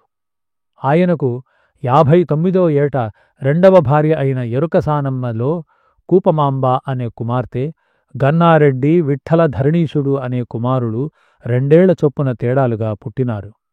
బుద్ధారెడ్డి తన తమ్ముడైన లకుమయ్యారెడ్డిని తన యువరాజుగాను సేనానాయకుడిగాను చేసుకొని ఉన్నాడు. గణపతిదేవ చక్రవర్తి రాజ్యానికి వచ్చిన 45 ఏళ్లకు బుద్ధారెడ్డి తన 87 ఏళ్ల వయసులో దేహాన్ని చాలిస్తూ తమ్ముణ్ణి పిలిపించి తన పెద్ద కుమారుడైన గన్నారెడ్డి తరఫున రాజ్యం చెయ్యవలసిందనిన్ని, వాడు పెద్దవాడు కాగానే వాడి రాజ్యం వాడికి ఇచ్చి నువ్వు భువనగిరిని పాలించవయ్యా లకుమయ్యా అని సెలవిచ్చి లింగైక్యమందినాడు. లకుమయ్య మహావిచారంతో రాజ్యభారం పూని అన్న కుమారుడికి బదులుగా రాజ్యం చేస్తూ ఉండెను. గణపతిదేవ చక్రవర్తికి బాసటి అయి పశ్చిమాన విరోధులైన రాజుల్ని హతమారుస్తూ ఆంధ్ర సామ్రాజ్యాన్ని విస్తరింపచేశాడు. రాజ్యపాలన చేసే కొద్దీ రాజ్యకాంక్ష మొలకెత్తింది.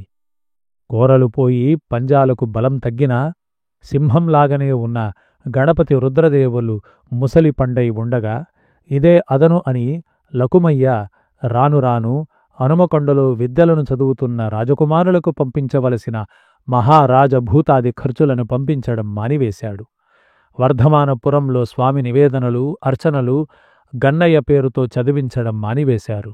సంవత్సరాది నాడు హజారంలో వైతాళికులు, వందులు గన్నభూపతి మహారాజా అని పాడడం మాని లకుమయ మహామండలేశ్వర అని పాడుతున్నారు. లకుమయ వేయించిన శిలా తామ్ర శాసనాలలో గన్నారెడ్డి పేరును వ్రాయడం మానిపించినాడు. మహారాజతంత్రజ్ఞులైన శివదేవయ్య మంత్రులు, మహాసేనాని జన్నిగదేవుడు, రాజభక్తి పూత చరిత్రుడైన ప్రసాదాదిత్య నాయకులు, సామంతమండలేశ్వరులు తిరగబడకుండా ఆంధ్ర మహాసామ్రాజ్యం జాగ్రత్తగా కాపాడడంలో మునిగి ఉన్నారు. వారికి గన్నారెడ్డికి ఆలోచన చెప్పడానికి తీరికలేదాయి. లకుమయ్య బలవంతుడు, చాలా డబ్బు ఉన్నవాడు. అతని వైపు వారు చక్రవర్తి ఆస్థానంలో ఉండనే ఉండినారాయే. వాళ్లందరూ పోయి వృద్ధ గణపతిదేవ చక్రవర్తి చెవిలో లకుమయ్యారెడ్డి రాజభక్తిని వేనోళ్ల వర్ణిస్తూ ఉండేవారు. అప్పుడు ఆలోచిస్తూ, అవును, ఈ విషయాలు యావత్తూ శివదేవయ్య దేశకులకు విన్నమించండి. గోనగన్నయ్య చాలా మంచివాడు అనుకుంటుమి. వీరవిద్యలయందు సర్వశాస్త్రాలయందు అతడు పండితుడవుతూ ఉండెను. మాతోనూ యువరాజుతోనూ ఎంతో భక్తిగా ఉండెను. మీరు పలికే పలుకురు అందుకు విరుద్ధంగా ఉంటున్నవేమి అని గణపతి రుద్రుడు అడిగాడు. మహారాజాధిరాజా, అదే గన్నయ్యలో ఉండే విచిత్రం. అతను విఠ్ఠలనాథుడు అనేకులు బాలకులు ఓరుగల్లుపురంలో చేసిన అల్లరి మహాప్రభువులతో విన్నమించేది ఎవరు చెప్పండి? సరే సరే, మాకు ఈ గొడవలు పట్టవు. వెళ్ళి చిన్న మహారాజుగారితో మనవి చేసుకోండి అని గణపతి దేవులు లకుమయ్య పక్షం వారిని పంపించివేశాడు. వారు తిన్నగా లకుమయ్యారెడ్డికి రహస్యచారునితో ఇలా లేఖ పంపించారు. శ్రీశ్రీ ఓం నమః శివాయ. స్వస్తిశ్రీ శాలివాహన శకంబులగు దుర్మతి సంవత్సర ఫాల్గుణ శుద్ధ దశమి గురువారం నాడు శ్రీ సకల గుణాలంకార పరనారీ దూర వర్ధమాన పురవరేశ్వర శ్రీశ్రీ గోనవంశాబ్ది కులచంద్రుండు శ్రీశ్రీ లకుమయ్యారెడ్డి మహారాజుల వారికి అనేక విజయాలు ఆశీర్వదించి ఆత్రేయ గోత్ర పవిత్రుడు ఈశ్వరభట్టు మనవి. ప్రభూ, ప్రొద్దుగుంకుతూ ఉండెను. అనేక శకుంత సంతానాలు అల్లకల్లోలంగా ఉండెను. బూరగ చెట్టున కర్ణపక్షి చిన్న పురుగులతో దిక్కులేకున్నది. తాము సుఖంబున ఉండుడు, అనుష్ఠానంభులు సరిగా అవుతున్నవి అన్న ఉత్తరాన్ని పంపించారు. లకుమయ్య సర్వసన్నద్ధుడవుతూ మంచి లోహకారుల చేత ఈటలు, భల్లాలు, శూలాలు, చురకత్తులు, చువ్వలు, బాణాలు చేయించి వెంట్రుకను కూడా 12 భాగాలుగా చేయగల పదును పెట్టిస్తూ ఉండెను. అనేక ఫలకాలు, శరస్త్రాణాలు, కవచాలు చేయిస్తూ ఉండెను. తన దేశంలో వ్యవసాయం చేసే రెడ్డి వీరుల్ని, ముఖ్యంగా బోయమన్నీలను సిద్ధం చేస్తూ ఉండెను. ఎప్పటికప్పుడు రహస్యచారులు వార్తలను ఆదవోనికి, కందవోలుకు, కందూరుకు అందజేస్తూ ఉండినారు. యాదవరాజ్యానికి కూడా వార్తలు వెడుతూ ఉన్నవి. రుద్రయ్య మంత్రి పరివారంగా ఉత్తరంగా ప్రయాణం చేసి దేవగిరిని చేరాడు. దేవగిరి ప్రభువుల మంత్రి అయిన భవానీ భట్టు రుద్రయ్య మంత్రిని అత్యంత స్నేహంతో ఆహ్వానించి తన భవనంలో మహారాజోపచారాలు చేయించాడు. ఆ రాత్రి శౌణరాజ్య యువరాజైన మహాదేవరాజును రుద్రయ్య మంత్రి కలుసుకున్నాడు. ఆ సమావేశంలో మహాదేవరాజు ముఖ్య సేనాని అయిన సింగదేవుడు కూడా ఉన్నాడు. మహాప్రభూ, 1,80,000 కాల్బలము, 3,000 అశ్వరాహుత్తులు, 80 ఏనుగులు మా మండలేశ్వరుల వారు సిద్ధం చేశారు. వీరు కాకుండా బోయమన్నీలు ఎందరో సిద్ధమవుతూ ఉన్నారు.